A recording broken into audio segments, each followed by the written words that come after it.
Indian navy के 8 पूर्व नौसैनिकों को कतर में मौत की सजा सुनाए जाने की खबर ने पूरे देश में हलचल मचा दी है।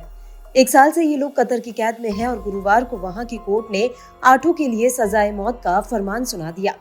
उन पर क्या क्या आरोप लगे हैं, कतर की तरफ से इसे लेकर कोई जानकारी सार्वजनिक नहीं की गई है, लेकिन पिछले साल जासूसी के आरोप में इनकी गिरफ्तारी हुई थी। भारत सरकार के सामने इस वक्त सबसे बड़ी चुनौती ये है कि वह किस तरह इन 8 भारतीयों को फांसी के फंदे पर लटकने से बचा सकती है। कानून के जानकारों की माने तो सरकार के पास अभी भी कई रास्ते हैं जिसके जरिए वह अपने नागरिकों को सजा से बचा सकती है। आइए जान लेते हैं कि सरकार के पास अभी कौन कौन से कानूनी रास्ते हैं। भारत के पास सबसे पहला विकल्प यही है कि वे कतर की सरकार से बात करके इस फैसले पर पुनर्विचार करने की अपील करें। साथ ही केस को कमजोर करने के लिए कोई ठोस तर्क दिया जाए। भारत इस मामले में कतर के पड़ोसी देशों से मदद मांग सकता है। मिडिल ईस्ट के कई देशों से भारत के संबंध अच्छे रहे हैं।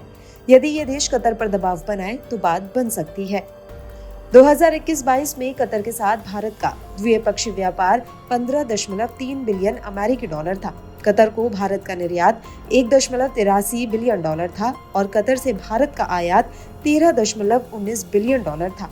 इन कारोबारी संबंधों के आधार पर भारत कतर से पुनर्विचार के लिए कह सकता है।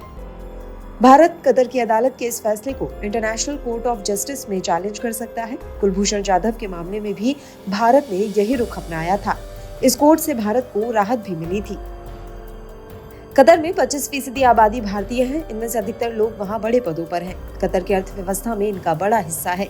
इनके जरिए भी वहां के अधिकारियों पर दबाव बनाया जा सकता है। उधर भारत के विदेश मंत्रालय ने अपने आधिकारिक बयान में कहा कि वे इस मामले को गंभीरता से ले रहे हैं और सभी कानूनी विकल्पों को तलाशा जा रहा है। फैसले के विस्तृत ब्यौरे का इंतजार कर रहे हैं। हम परिवार के सदस्यों और कानूनी टीम से भी संपर्क में हैं। हम स्तब्ध हैं कि ये फैसला कैसे दे दिया गया। हम इस मुद्दे को कतर के अधिकारियों के सामने उठाएंगे। आपको बता दें कि इन 8 भारतीयों पर आरोप है कि इन्होंने कतर के सबमरीन प्रोग्राम की गोपनीय जानकारी इजराइल को दी है। इस मामले में कंपनी के मालिक को भी गिरफ्तार किया गया था।